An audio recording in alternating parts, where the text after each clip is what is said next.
Guten Tag miteinander, Videoblog 7, heute zu einem ernsten Thema.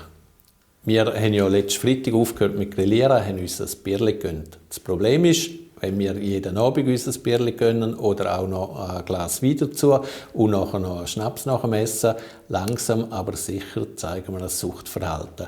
Die Sucht entwickelt sich nicht während der Corona-Zeit, aber sie kommt schleichend und wenn wir nach der schwierigen Zeit nicht mehr zurückkommen, dann haben wir ein Problem.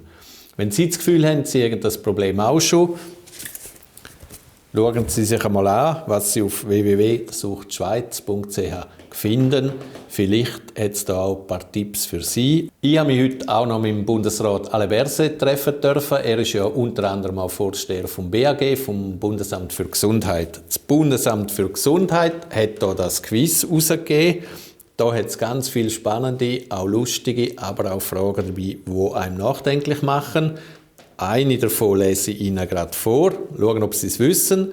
Was wird durch regelmäßigen Alkoholkonsum grösser? Antworten: A. Der Magen, B. Die Brüste, C. Der Penis, D. Das Gehirn. Die Auflösung dazu finden Sie hier.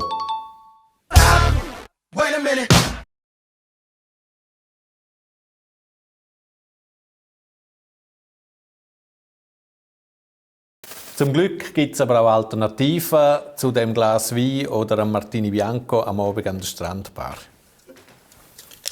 Und ein bisschen Ferienfeeling eröffnet uns das natürlich auch. Die richtige Farbe hat es. Und mit dem passenden Bild dazu haben wir auch gerade ein bisschen Ferienstimmung. Schönen Abend miteinander. Wir sehen uns am Freitag wieder. Prost! Vedo nuvole in viaggio